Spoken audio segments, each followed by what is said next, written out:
100 ગુણના પેપરમાં 90 ગુણ મેળવવાની સંભાવના કેટલી? આવો પ્રશ્ન આવે તો શું કરવાનું?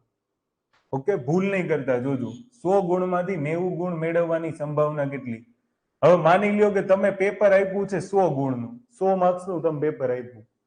100 માર્ક્સનું પેપર આપો ને તો તમારા 0 માર્ક્સ આવી શકે, 1 આવી શકે, 100 માંથી 2 આવી શકે, 3 આવી શકે. તો મેક્સિમમ કેટલા આવી શકે? 100.